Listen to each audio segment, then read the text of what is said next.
Hey everybody, I'm here. Sorry, I've been gone for a little bit. Oh, coding from the start, it's not only part 9, it's part 10, yo! It's, okay, we are going to do, we're going to do part 10. We're going to actually put a hold on, SQL for a little bit, and switch to Python 3. Because there's an offer right now to like do some quick stuff right now. So you can like get Python 3 until August 9th, which is like very popular programming language, and you know, see what happens with that. Hopefully it's beginner friendly. We'll see. I don't know. We'll figure it out halfway if we can. Here. Okay. So let's see the course menu here. Holy, that's a lot. And we have until what? August 9th? So until next Tuesday to figure this all out. That's a lot. Oh my god. Okay, let's begin then, if anything. Let's see if can we go through the whole course, you think? Hello world, comment, print, strings. We can probably get through most of this stuff pretty much today. Okay, and oh no. Reconnect. What's wrong?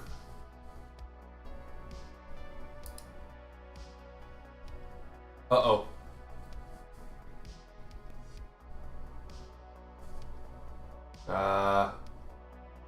I don't know if it's... Oh, I think it's reconnected. Okay. I'm gonna say yeah, that everything's gonna be fine. Okay. Okay, so it's Python. Right. So Python's pretty crazy. This is very, very popular. Super popular since like past like at least, you know, half a dozen years at least. Or more than that, I think so, you know.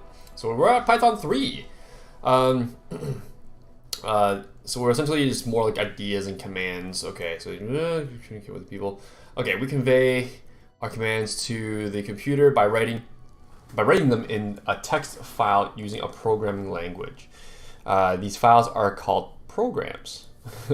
Running a program means telling a computer to read the text file, translate it to set operations, understand it, and perform those actions. To your name, change Codecademy to your name. To run in the thing, run the script to see what it does. Okay, my name is Mikey. Do that there. I'll run. Hello, welcome. Okay, print. Yeah, lots of print variables and stuff. Cool. Alright. As soon as you're ready, okay, we're gonna begin the exercise. Okay, so let's go. Ironically, the first thing we are going to do is show how to tell a computer to ignore a part of a program. Text written in a program but not run by the computer is called a comment. Python interprets everything after a hashtag as a comment. Right on. So, hashtag, whatever. Right. Anyways. So you can see the comments right here. There's a comment right there. That's a comment right there. Documentation is important. Is an important step in programming. Write a comment describing the first program you want to write. Okay, I want to make a something program with games. There we go. Run that. If you run that, you get nothing because we didn't do anything yet. Actually, if I go back, I can actually say like, I don't know, something weird afterwards and say print. I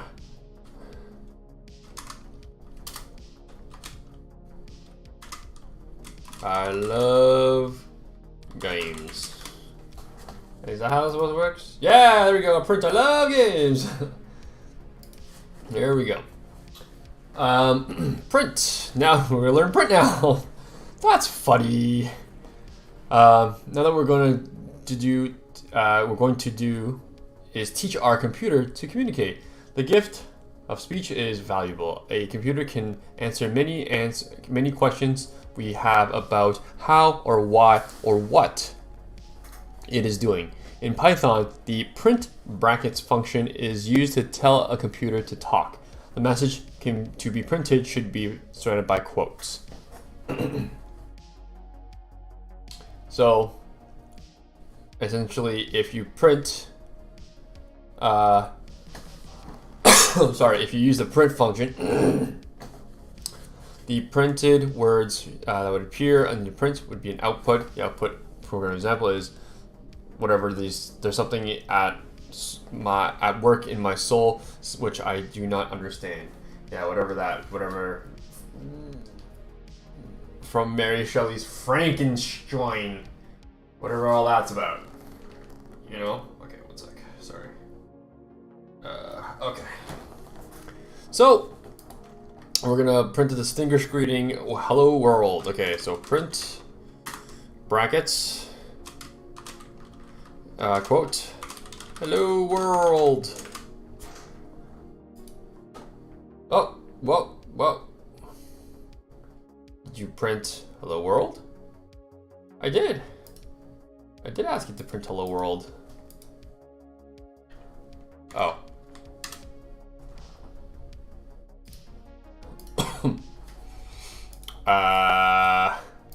What? Why is it not doing it?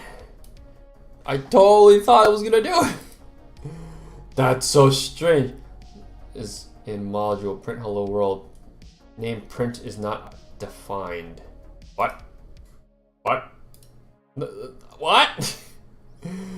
What? Yeah, print hello world. PR. Oh, did I make it capital? There we go. Because I made it capital. It's probably because I made it capital. Okay. Whew, this is gonna be a long 1, 2, 3, 4, 5, 6, 7, 8, 9, 10 lessons in this module. Okay. Computer programmers refer to blocks of text as strings. In our last exercise, we created the string "Hello World." In Python, a string is either surrounded by double quotes "Hello World" or single quotes "Hello World." It doesn't matter which kind you use; just be consistent. So we're gonna have to use print my name. Okay, so we're gonna do print my name. So we're gonna do print. And we're gonna do brackets "Hello World." Oh, Mike. And then the second part is if your print statement uses double quotes, change them into single.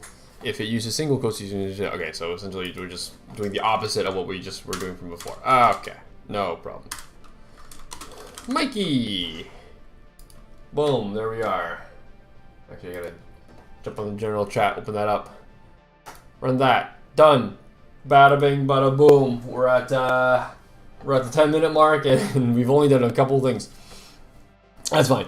Variables. Programming languages programming languages offer a method of storing data for reuse. If there is a greeting we want to present, a date we need to reuse, or a user ID we need to remember, we can create a variable which can store a value. In Python, we assign variables by using the equal sign.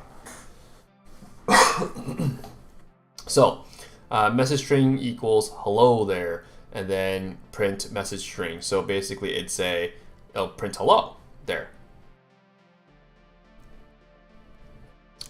They can't speak in with numbers, but they can have numbers after the first letter. So okay, so essentially what you can do is you can sort of like add message strings, like more message strings.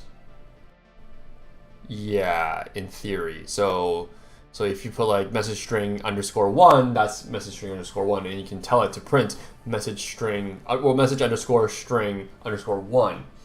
But if you wanted to make it do message underscore string _2, then you make it print that, and then it's going to continue on like that, and so on and so forth. In the above example, we store the message hello there in a variable. Yeah, so as we talked about that, it's no coincidence that we call these creatures variables. If the context of a program changes, we can update a variable to perform the same logical processes on it. So you can basically change the message string equals to hasta la vista, and it'll change from hello there to hasta la vista. Simple as that. It's just like basically an update.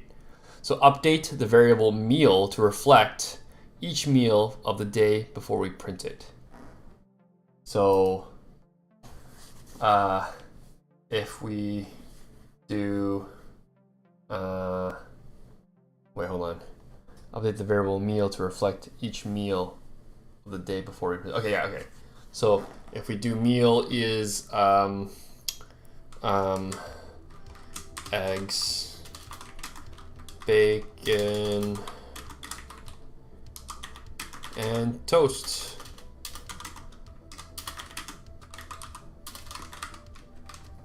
Egg, bacon, and toast. There we go. Eggs, bacon, and toast. There we go. Now update meal to be dinner. Oh, we didn't do that part. So meal equals not breakfast stuff. So if we do that, boom, not breakfast stuff. There you go. Print dinner, print the meal. Errors, syntax errors. This message has mismatched quote marks, so it's gonna not work. So if I press run, it's gonna be like, what's going on up here? And it can't read it anymore, so we're gonna have to correct it. So there you go. Oh, and also we need to whoop. There we go. Fix them up. There you go. Abracadabra. Okay. Yeah, so errors happen. Syntax error, name errors, you know, if it doesn't recognize anything. That's all it really is. So make sure you just fix your errors. Okay. Numbers. Computers can understand much more than just strings of text. Python has a few numeric data types. It has multiple ways of storing numbers. Which one you use depends on your intended purpose for the number you are saving. An integer or int is a whole number. It has no decimal point and contains all counting numbers 1, 2, 3, etc., etc., as well as their negative counterparts and the number 0. If you were counting the number of people in a room, the number of jelly beans in a jar, or a number of keys on a keyboard, you would likely use an integer. A floating point number, or a float, is a decimal number.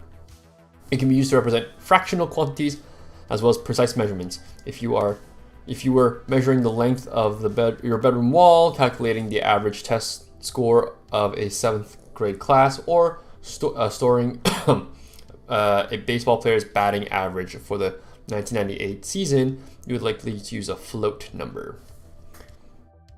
So you use int equals 2, and then you can do a underscore float equals 2.1, print the integer plus 3, the output would be 5. Because the an underscore integer is 2.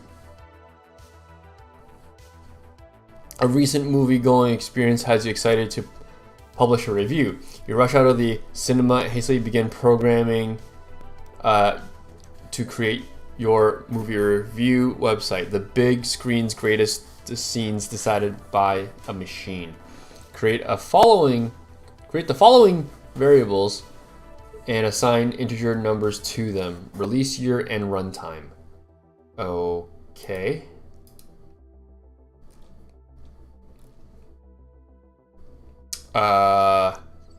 So we'll do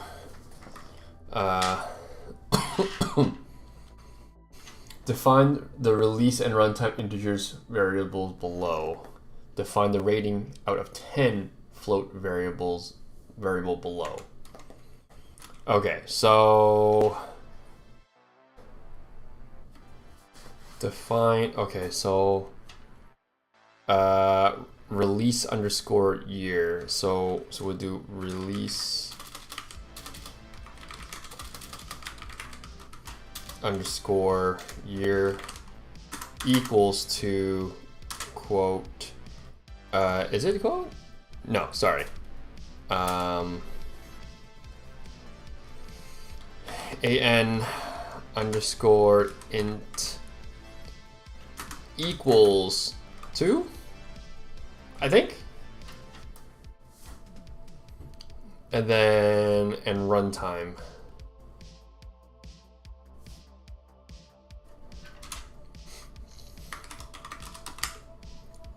Runtime equals AN underscore and T equals 30. I think that should work. I think. So we'll run that there. Okay. Yeah, I think that's how that. Remember, the whole number is not positive, negative. Okay, that's now create the variable rating out of 10 and assign it to a float number between 1 and 10. Okay. Okay, so rating underscore out underscore of underscore 10, wow, equals a underscore float equals 3. Type of rating is not class float. It was class int. Is it not a float? Okay, a float number. Is a float number a float? Yeah, a float equals 0.2.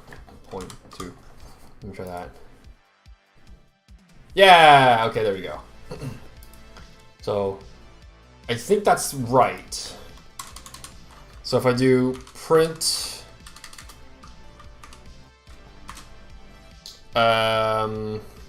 release underscore year, if I do that, it's 2.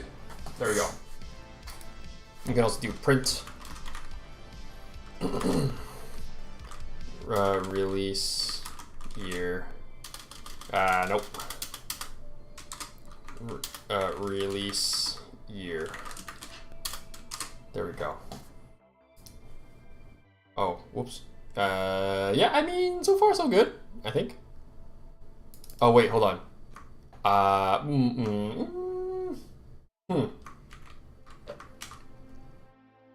wonder if I can do this. I know I'm wasting time when I'm doing this, but it's okay.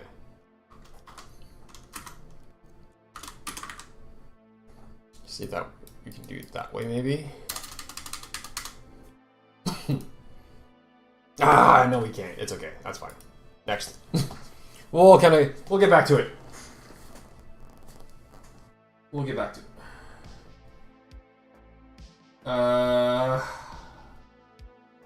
Give me a second here.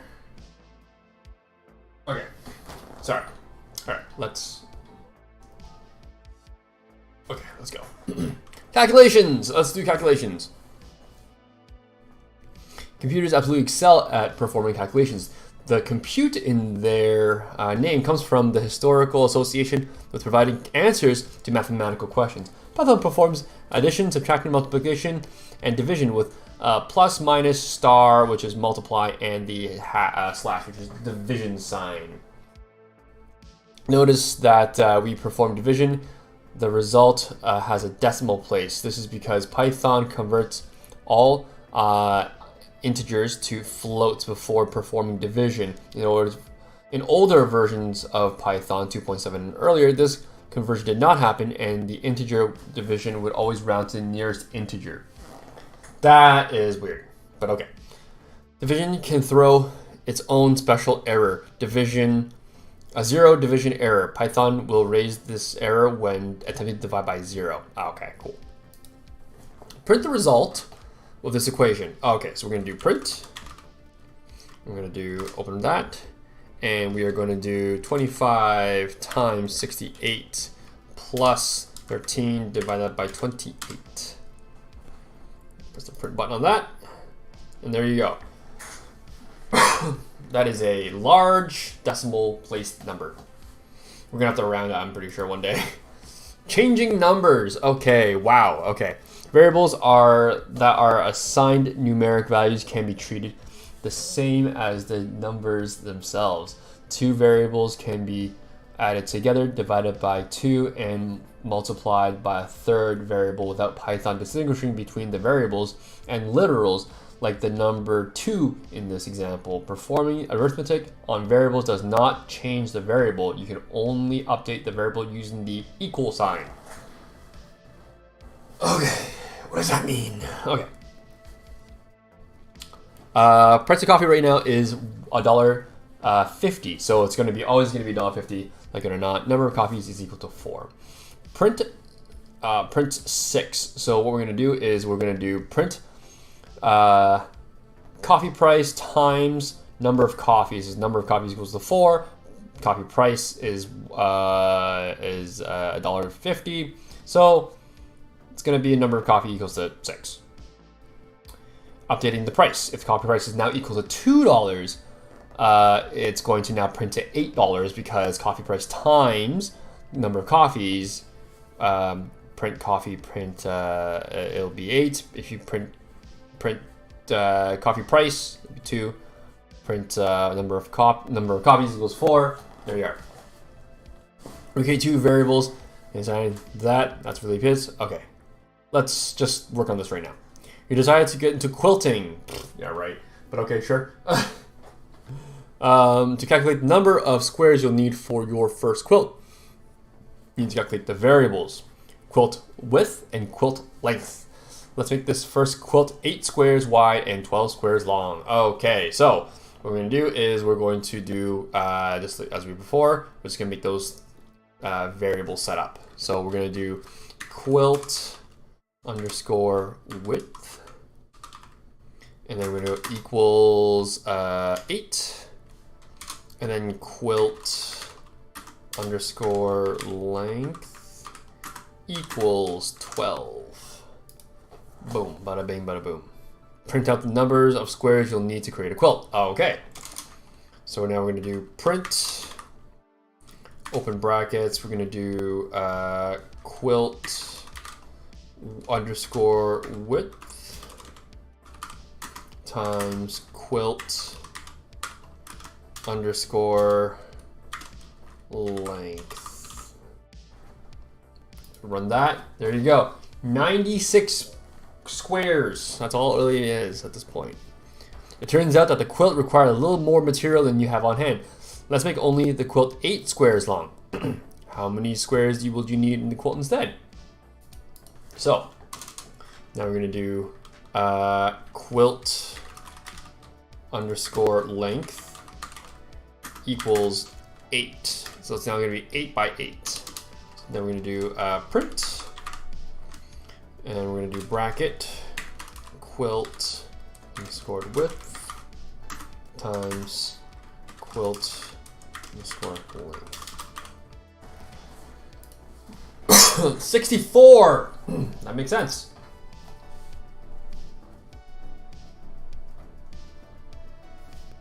Okay. Exponents. Wow. Okay, we're gonna do an exponent. That's gonna be crazy. Star star. That seems to be it. Star star. You really liked how the square quilts from last exercise came out, and you decided that all quilts that you make should be square from now on. That's funny. Okay, so what we're gonna do is we're just gonna do print,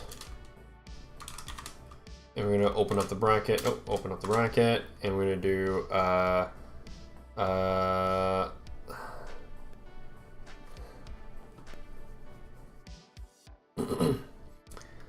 6 to the power of 6.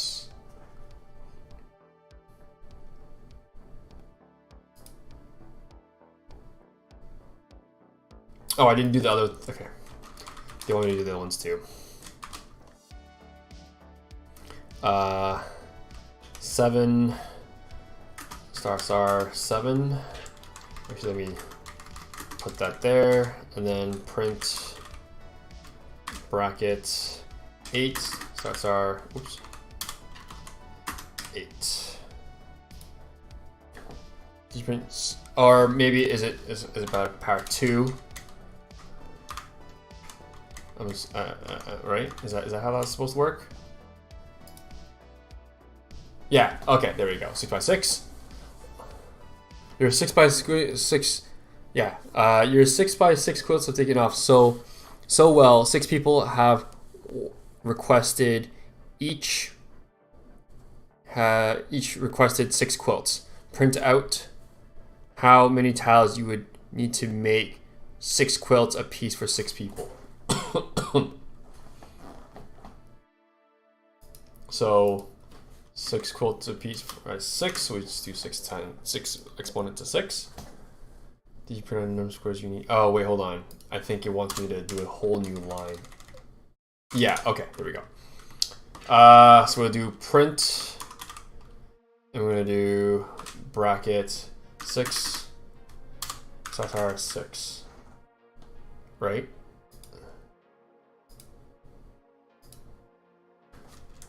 Uh, 36 to 6.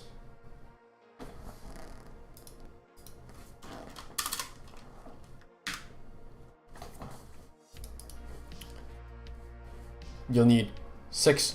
Oh,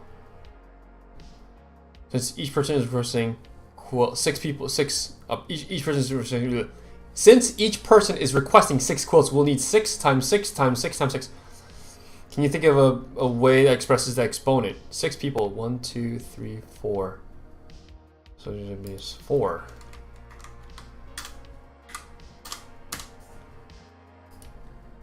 There you go.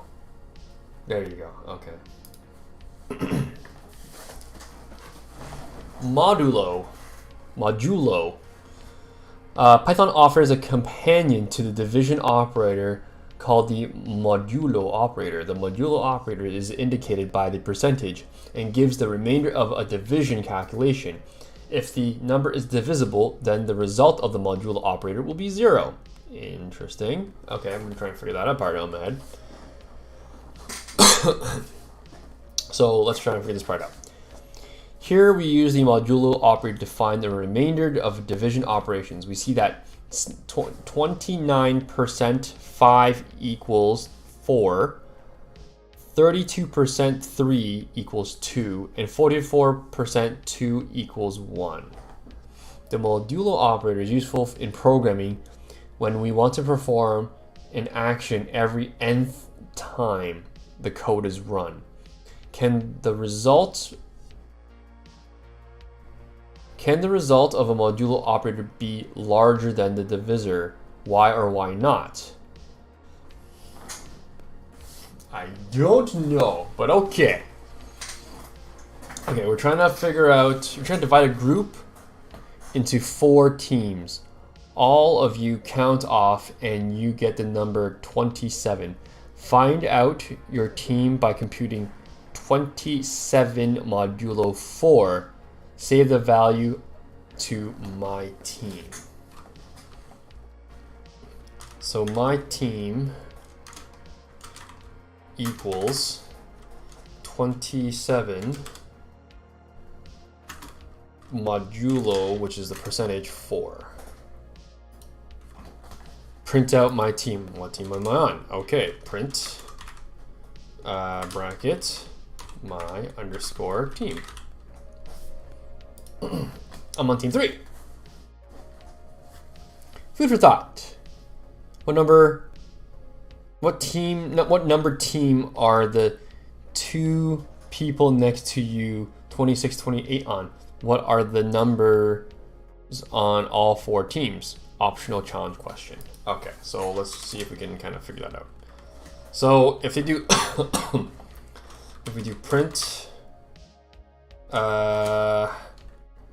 26 modulo 4 print 28 modulo 4 2 and 0. We get 2 and 0. Yeah, 20, 26 and 28. Yeah, there we go. Interesting. Concatenation? What is concatenation? Concatenation. Concatenation. Wow, okay. Can't even say the word properly. I'm trying to figure this whole thing out. Okay. The plus operator doesn't just add two numbers, it can also add two strings. The process of combining two strings is called string concatenation. Concatenation. Oh my god, I gotta say that more times. Performing string concatenation. There you go. Creates a brand new string comprised of the first string's contents followed by the second string's contents, without any added spaces in between. So greeting text, hi, hey there. Question text, how are you doing? Full text equals greeting text greeting underscore text plus question underscore text. Then you get print full text, full underscore text. In this sample code, we create two variables that hold strings and then concatenate them. But we noticed that the result was missing a space between the two, let's add a space in between two using the same concatenation operator. So what they did here was they did the full text equals greeting text plus a space in between plus the next string tag essentially. So there you go. Okay, now put the code prints. Now the code prints the message we expected. If you want to concatenate a string with a number, you will need to make the number of string first. Using the str bracket function, if you're trying to print a numeric variable, you can use commas to pass it as a different argument rather than converting it into a string. Man, my reading is terrible today, but that's okay. Birthday string equals I am, age equals 10, birthday underscore string underscore 2, years old today. Concatenating this whole thing, full birthday string is birthday string plus string, which is age, plus birthday underscore string equals to full birthday strings, I am 10 years old today. Okay. But also, this also prints I am 10 years old today by doing birthday underscore string, age, and that at the same time. So, okay. Using the string, we can convert the variables that are not strings to strings and then concatenate them. But we don't need to convert a number to a string for it to be an argument to print a statement. So we can still print it either way. That's the most important part, I think. I think that's what they're trying to get at. So, concatenate the strings and save the message. They form in the variable message. Okay, so we're gonna do message equals, and then we're just gonna do string 1, 2, 3, 4, 5, 6, right? Yeah, we're gonna just do that. Yeah, so string 1 plus string 2 plus string 3 plus string 4 plus string 5 plus string 6. Yeah, so that should work now.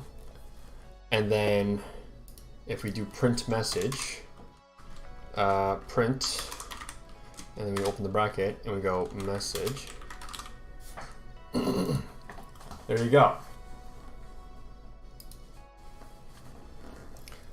Plus equals. Okay, we're at the last couple lines. That's it. We're almost there.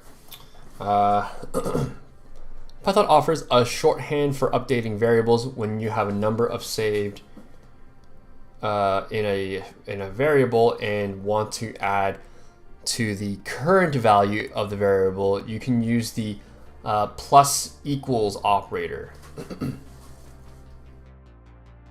So first we have a variable with a number saved, a number of miles hiked equals 12, so that if you print that, it would just say 12. Then we need to update that variable. Let's say we hike another 2 miles today.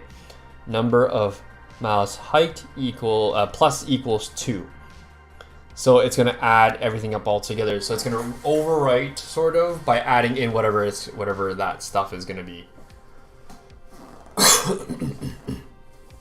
Above, we keep a running count of the number of miles a person has gone hiking over time. Instead of recalculating from the start, we keep a grand total and update it when we've gone hiking further.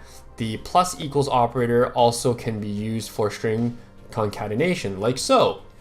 So we can do hike underscore caption, what an amazing time to walk through nature. Almost forgot the hashtags. Hike caption can be plus equals hashtag no filter, and then we can also do blessed. So you can do both things at the same time. Sweet. Okay. So what are the instructions we're going to do right now? What are we going to do? We're going to do this. We're going to be online shopping for a new pair of sneakers. Right before we check out, we spot a nice sweater and add some fun books we also want to purchase. Use the plus equals operator to update total price to include the prices of nice sweater and fun books. Okay, the prices also included in Workspace are 50, 39, and 20. Okay, so we're going to do that.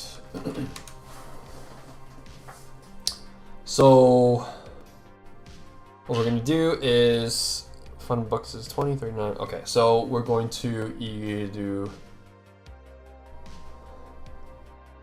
total price plus equals nice underscore sweater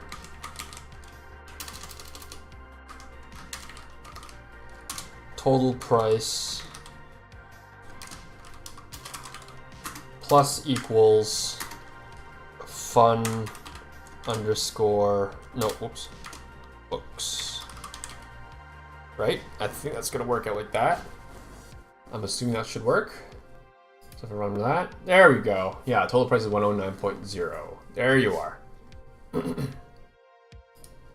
Cool. That's it. Multi-line strings. Python strings are, whoa, what's going on here? Python strings are very flexible, but if we try to create a string that occupies multiple lines, we find ourselves face to face with a syntax error. Python offers a solution: multi-line strings. By using 3 quotation marks, whoa, okay, instead of 1, we can tell the program that the string doesn't end until the triple quote. This method is useful if the string being defined contains a lot of quotation marks and we want to be sure that it doesn't close prematurely.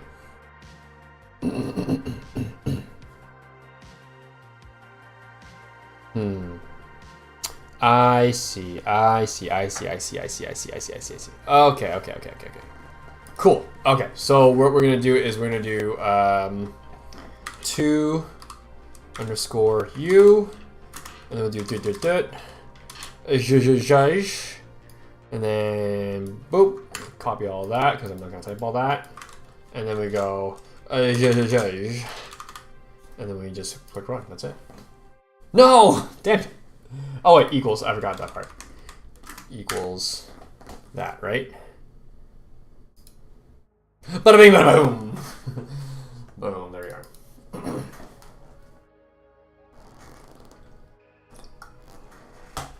Okie dokie. So, review. Yeah, we did a lot of stuff here. Oh, it wants us to do this one last part, the review. Okay. In this lesson, we did a lot of things. Yeah, we did a lot of things. We instructed our computers to print messages. We stored these messages as variables, and we learned to update those messages depending on the part of the program we were in. We performed mathematical calculations and explored some of the mathematical expressions that Python offers us. We learned about errors and other valuable skills that we continue to serve us as we develop our programming skills. Good job. Cool. So there's documentation, and then there's workspaces that we can definitely use if we really want to. That's fine. So instructions. We're going to create variables. Okay, so create variables, my age. Assign values using your knowledge and division of, okay, weird, sure, no problem. So my age equals 33. So what we're gonna do is we're gonna do half my age underscore my underscore age equals my underscore age divided by 2. Greeting. Wait, what? Okay, greeting equals hello. Name equals Mikey, and then greeting with name. So greeting underscore with underscore name equals greeting plus plus name. Boom! That's it. That's all correct. Understanding this is a piece of cake. At least that's what they say. I don't know. We'll see. All right.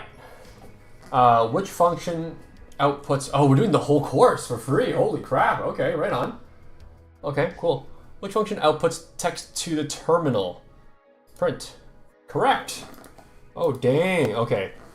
What is Python syntax for creating a variable and assigning the number 10 to it? Creating the variable, assigning 10 to it.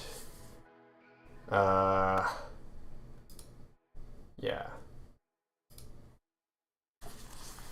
What character begins a comment in Python? Yeah. What number is saved to exponented underscore variable with the following expression? 16. Yeah, because this is an exponential. What is the value of total underscore cost that gets printed? Total cost that gets printed plus equals 10 is 15. What is the value of module variable with the following expression? 14.4. It's going to be 2. 14 of 4. It's going to be 2. What happens when running the following code? Messages. Message equals what a cool message. Syntax error because it's not surrounded by quotes. How does this one define a multi-line string? That one, because it has the quotes, the 3 quotes, the triple quotes.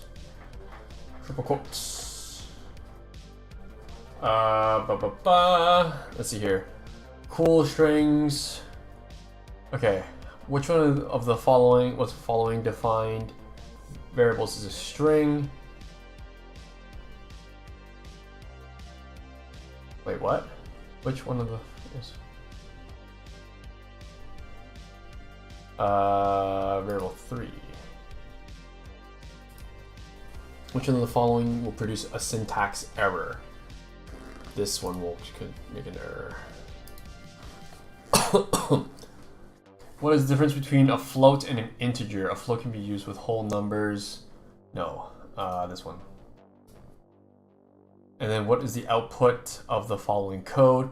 Cool underscore number equals 12 plus 30 equals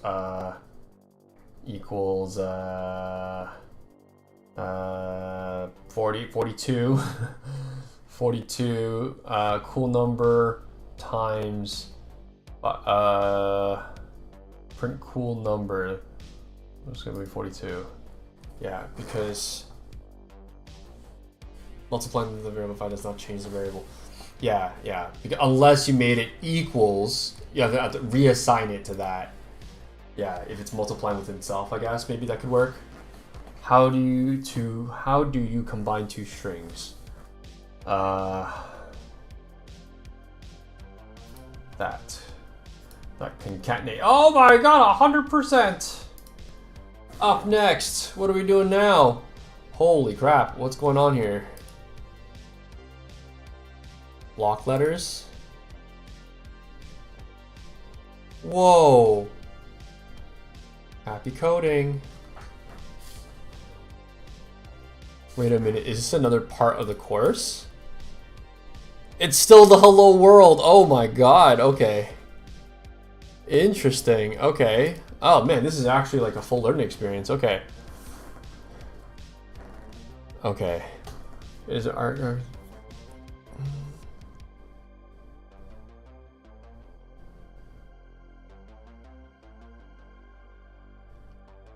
Wow, okay.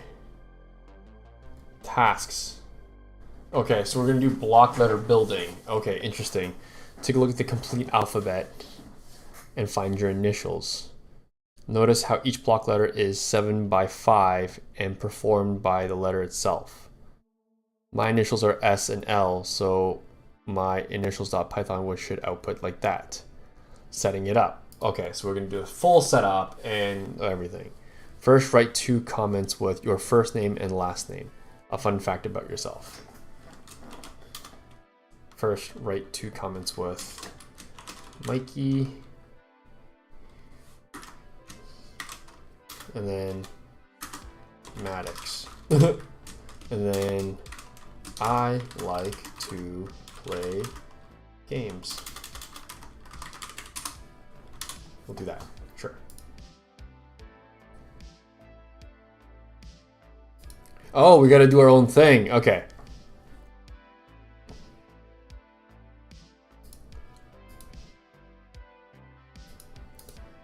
You should use multiple print statements to output your initial block letters. The numbers in the grid are there to help set up representation of each.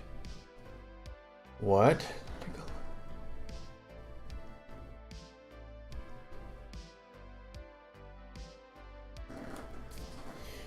Should use multiple print statements to initially. Okay. I have no. Okay. Output your first initial as a block letter. There are a few ways to do this. Press save to run your program. Oh, I see now. Okay.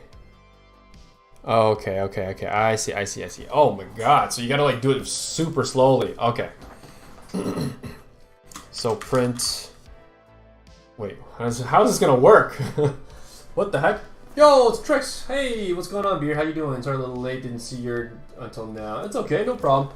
We're gonna print my initials, but in like in a block letter thing, like ASIC, So this person did SL. So we're gonna do we're gonna do M essentially. Yeesh. That's gonna be kind of nuts. Okay. Huh. Interesting. Okay, so essentially we're just gonna do print, and then we're gonna open up the brackets. We'll be switching over to actually something off really soon, actually. So we're gonna switch over to maybe the what's it called, that ghost game really soon. M. I think that we can do it like that. No, maybe. How is this gonna work? I have no clue. I'm gonna have to slowly work on this. Print bracket M.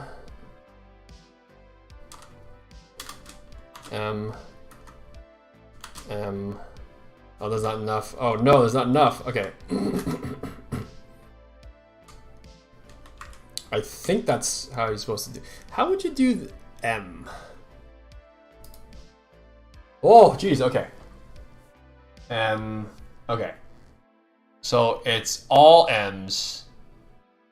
M and then 5 space. Okay. M. Okay. Okay. I'm gonna put this away.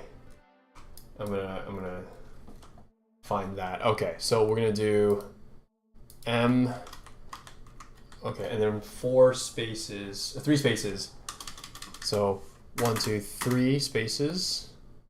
I think that's supposed to be done like that. Okay, and then MM space, and then MM. There we go. Okay, I think it's starting to form a little bit here. I think 1, 2, 3. I think that's gonna work. I think that's gonna work. I hope that's gonna work. Okay, and then we'll do print, and then we're gonna do again. We're gonna do space mm, and then we're gonna do print, and then we're gonna do that one more time, and then m space m, and then print. Bracket out to M, 1, 2, 3, M,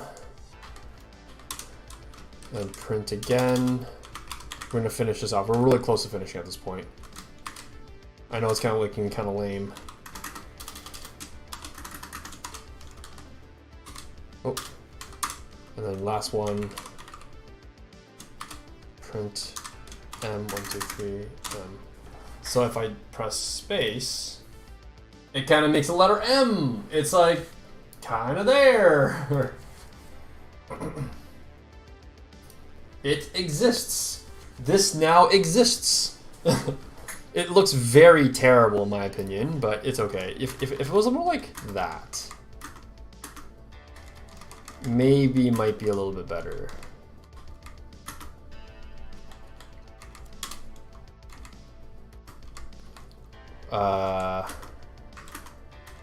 Right, and then if I put an extra M in the middle, maybe that might work.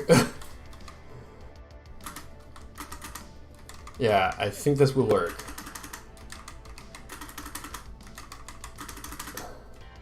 I think that looks a little bit more like an M. It's a little shift. I need to shift. That's why I shift this a little bit more. There we go. And then like that, maybe. I think that might look. There you go. That M looks a lot better. It goes way over my head. No, you gotta like.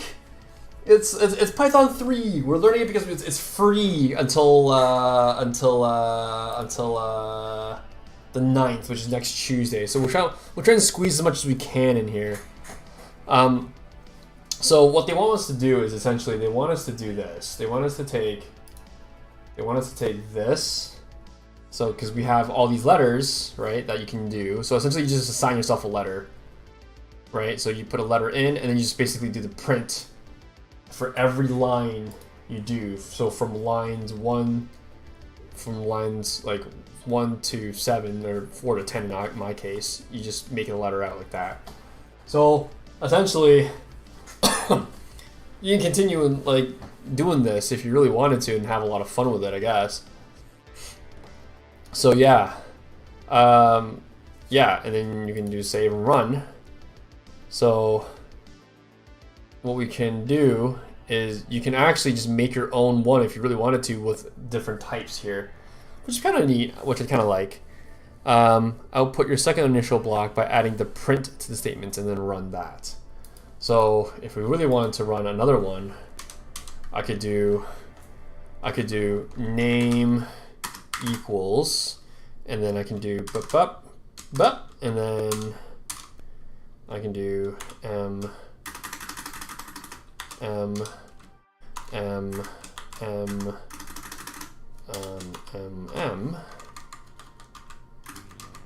there we go, and then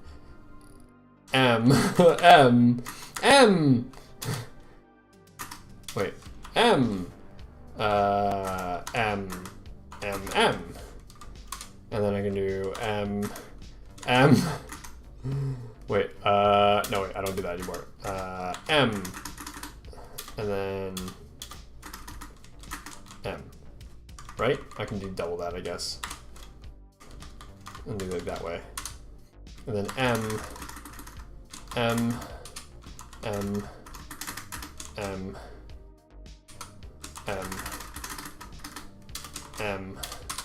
then 1, 2, 3 quotes to close it off. And we do print, and then we can do name. Lowercase. Remember the lowercases is not always the same things. M&M. There we go. Boom. Oh, there we are. So I draw on my second M as well. It looks a little bit better than the first one. I don't know. So like I've seen, yeah. See this person drew a whole snowman, right? So if you do a print on this, one, right? You can do a whole print. And it prints a little snowman out. Like, look how cool that is. That's actually pretty neat. Yeah. And yeah, we did that as well. Okay, that's fine. So if we did the full, if I actually bought the whole thing, if I bought the whole course thing, it actually continues with all these courses. Yeah, we can get a membership, right? You can do a whole membership, and this is like a whole like puzzle, not puzzle, but like it's like the final project that you can play with, called Lovely Love Seats for Neat Suites on Fleet Street. With Uniform Apology Programming, you're going to build a system to help speed up the process of creating receipts for customers. In this product, you'll be storing the names and prices of furniture, catalog, and variables. You will then process the total price and item list of customers, printing them to the output terminal. That's crazy. Okay, so essentially,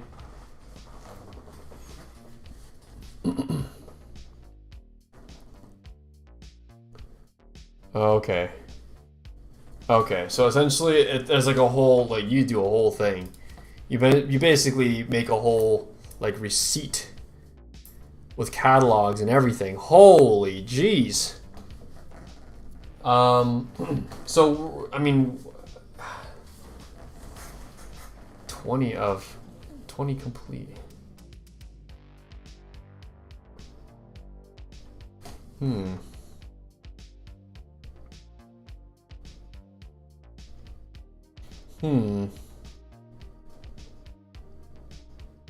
Interesting. Okay. I'm like doing this in my head. Like I can think I can kind of do it, but I'm just being lazy and I don't want to do it. Oh boy. Okay, so literally it's making like everything that we do. It's like making us do everything that we literally want to do here. So we can essentially, okay, let's add in our first item. Lovely seat in the store's namesake. Create a variable called lovely underscore. We can just do that. I'll be exceptionally lazy. I'll be exceptionally lazy right now. And I won't do any, I'm not gonna write anything. I'm just gonna copy and paste everything because it's just easier to do that. There we go. Boom. There we go.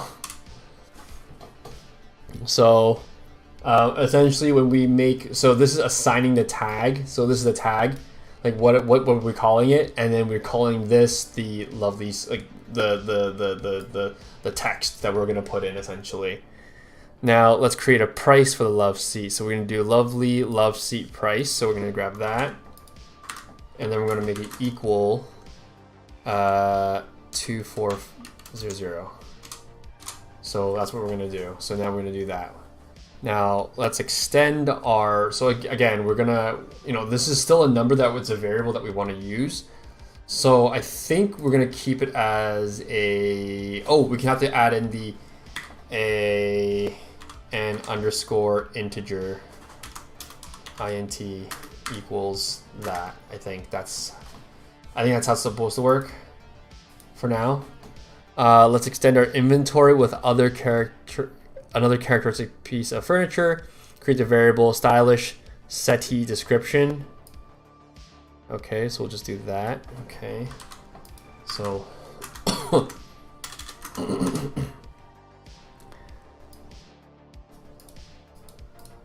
so hopefully this will be fine. There we go.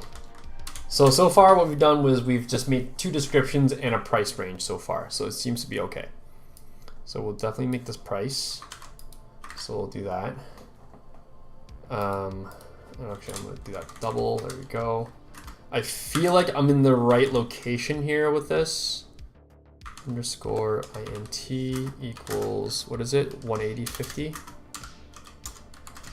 So it's not gonna be an integer, it's gonna be a float.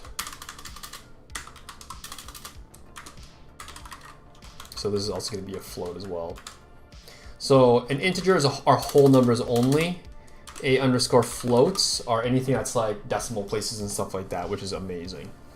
Good. Fantastic. We just need one more item before we're ready for business. Create a new variable called luxurious lamp description. Okay, so we're going to make one more. And then we're going to equal that to luxurious lamp. Boom, boom. We're going to put some quotes on that actually. There we go. Actually, what I'll do is I'll just kind of combine those two together to make it a little bit more.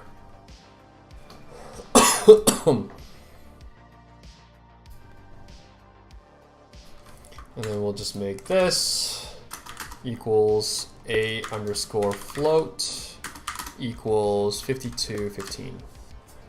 So hopefully this works. In order to do to be a business, we should also be calculating sales tax. Let's store that in a variable as well. So we're going to do define sales tax equals 0.088. So sales underscore tax equals I really hope this is right. A underscore float equals 0.088. That should work, I think. Okay. First, our first customer is making an order. All right. Let's keep running tally of their expenses by defining a variable called customer one total. So we'll do that. Yes, we'll just do customer one total. Come on. Do the thing I want you to do. There we go. Customer one total equals 0. And then we should keep a list of the descriptions of the things that they're purchasing. Create a variable called customer one itemization. Okay. So we'll do that. And set that equal to the empty string. Okay, so we're gonna go equals. Nothing is in there yet. Done. Okay, so we're halfway there.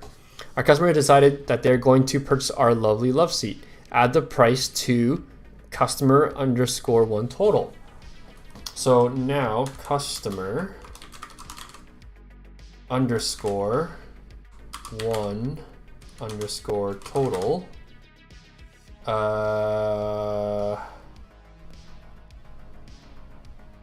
equals plus equals plus equals lovely love seat price.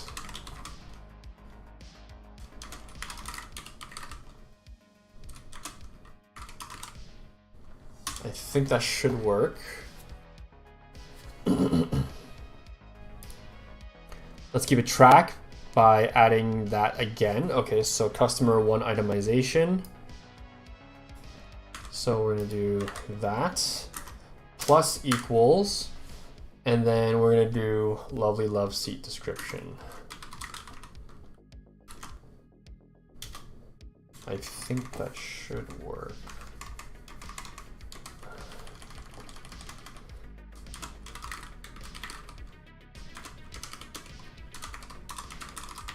I hope this works.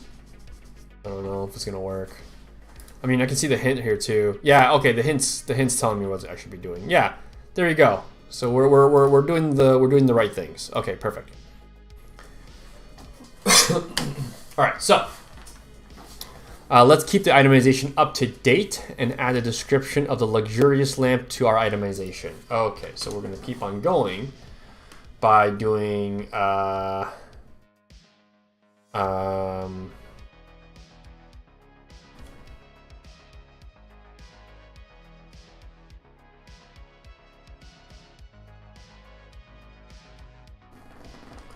customer underscore one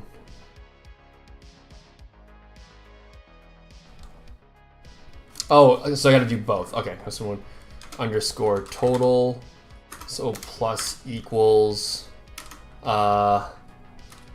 luxurious lamp. So we do that. And then customer itemization, customer one itemization.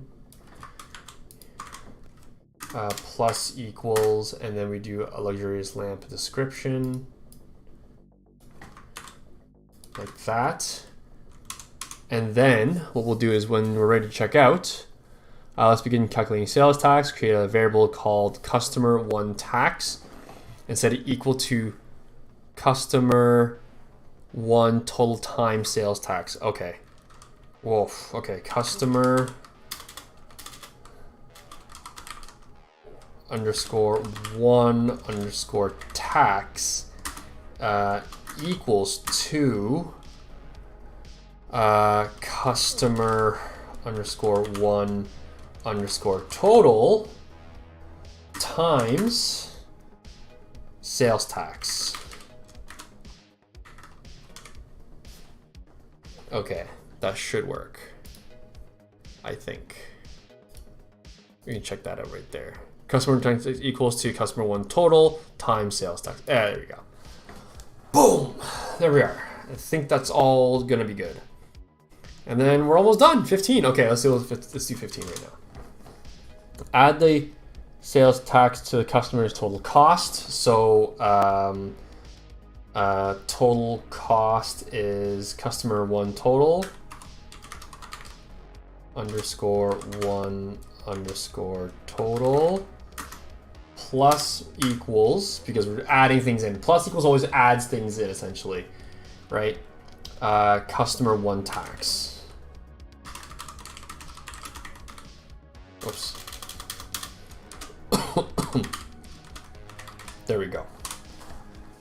Oh, okay. Let's start printing their receipt. Begin by printing out the heading for the itemization. Use the phrase customer one items. Okay, so we'll just, again, we're gonna be lazy. So we're gonna do that. We're gonna do print. Whoops, open brackets. Boom.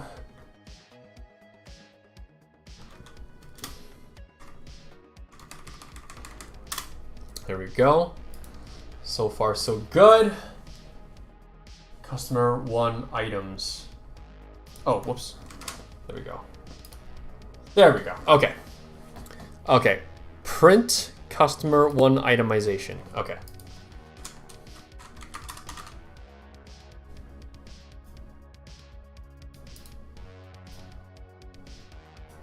We're gonna be lazy again. Brackets. Ah, dang it. It didn't do the quotes. Oh wait, hold on, like that. I think that's gonna work.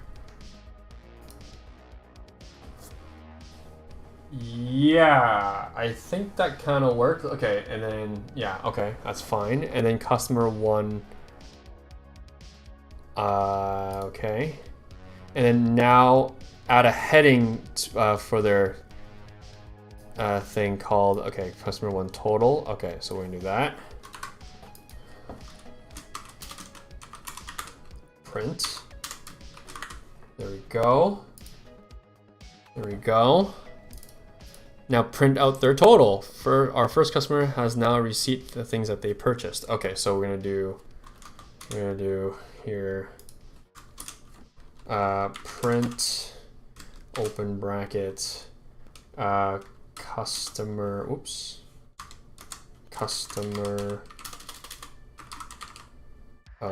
underscore one underscore total. Bam. Bam! There we go. $333 and a bunch of cents. There you are. And we did it! There's a receipt. As it looks like a really ugly receipt, but hey, I freaking did it, man. I'm assuming I did it, at least. I guess. Oh, make the most out of your... Yeah. So, I mean, I didn't buy the membership, but it's just saying, look, you wanna use the membership, you do a thing like that. User input. How to assign variables with user input.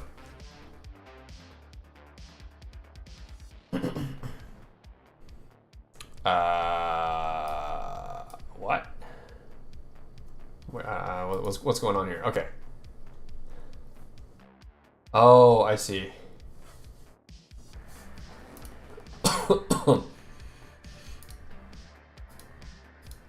Yeah, okay, so basically it's asking for user inputs. So essentially, we're gonna learn, essentially after a while, how to use certain things like, do you like snakes? So if we have a user input this, then this is now gonna be called, do you like snakes? Right?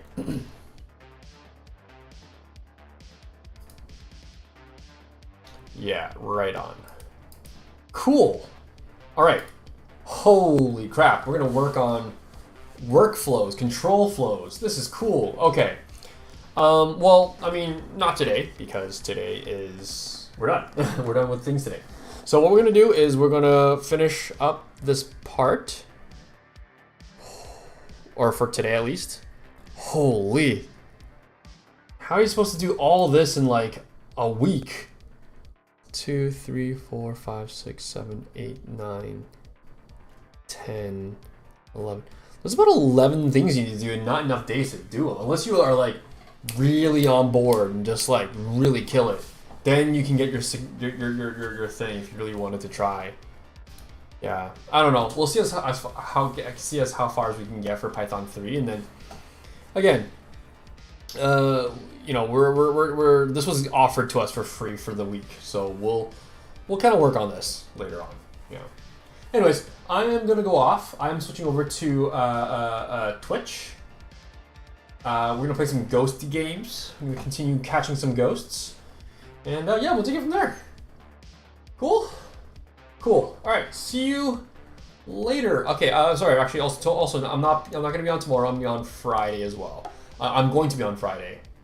Not gonna be on tomorrow. Yeah. And then I'm off Saturday, maybe on Sunday, depending on how that's gonna work out. So yeah, we're gonna learn more on Friday. Hopefully. Maybe not. Friday's kind of like an off day for me from working. So we'll see how I feel. Anyways, I'll see you guys later. Bye-bye.